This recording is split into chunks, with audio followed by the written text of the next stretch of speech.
How's it going, Knights? My name is Anthony Lonzano, and welcome back to your weekly announcements. The Yearbook is continuing its final sale of the school year from now until the end of May. Log on to justinesyearbooks.com to reserve your copy for $80 while supplies last. Payment plans are also available through the website.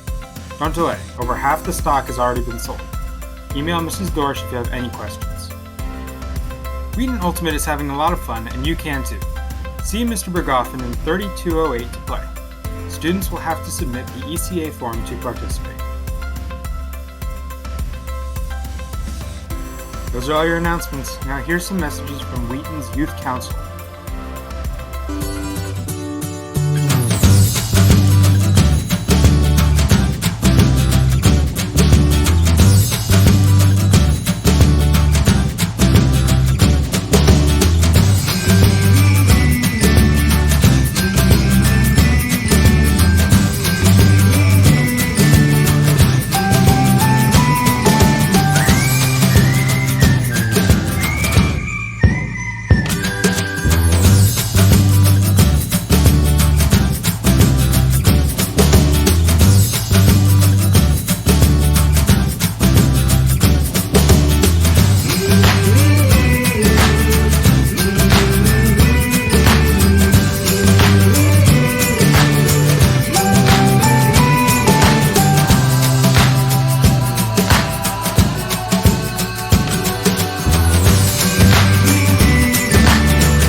Ladies and gentlemen,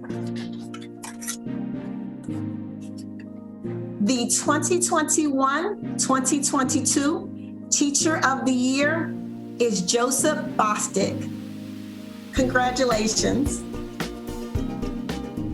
Last week, Dr. Martin Luther King Jr. Middle School math teacher, Mr. Joseph Bostic Jr., was named the MCPS Teacher of the Year.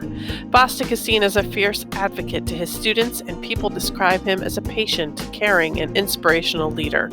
Bostic will also be competing for the Maryland Teacher of the Year. But Knights News celebrates all the amazing teachers we have here at Wheaton with words of praise directly from their students.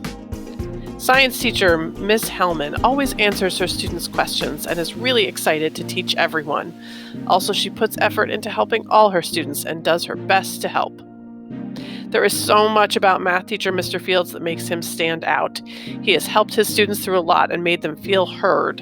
His classroom is always a safe space for students to just be themselves, and that's one thing he cannot be thanked enough for. English teacher Miss Barkin deserves to be recognized for her ability to get her students to participate and bring energy to the class, even during the pandemic. This goes a long way in helping students be engaged in the content they are learning. Social studies teacher Ms. Zolkowitz has really eased her students' transition to AP classes and their anxiety towards the AP exams.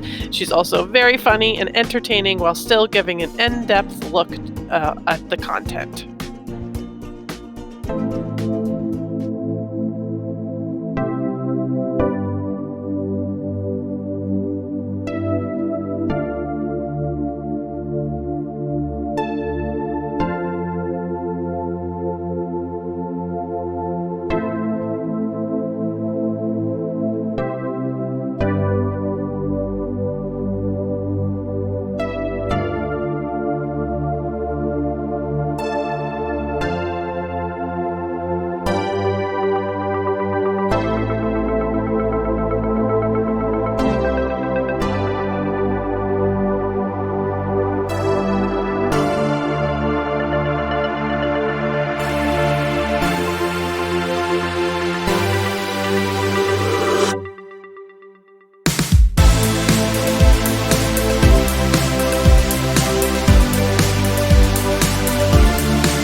Welcome back to Night's Review.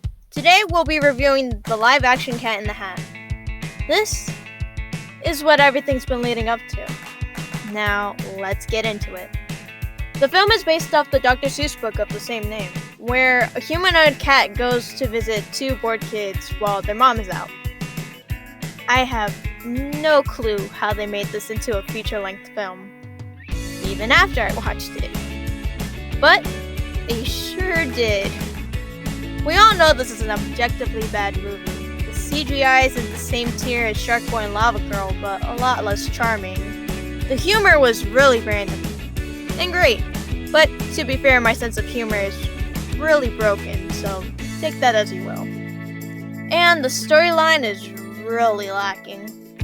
This movie is literally the reason why no one's allowed to make live-action adaptations of the Dr. Seuss books anymore. That being said, everyone should go watch it. Now, on to the next segment. To continue highlighting significant Americans in honor of Asian Pacific American Heritage Month, Knights News would like to profile Illinois Senator Tammy Duckworth.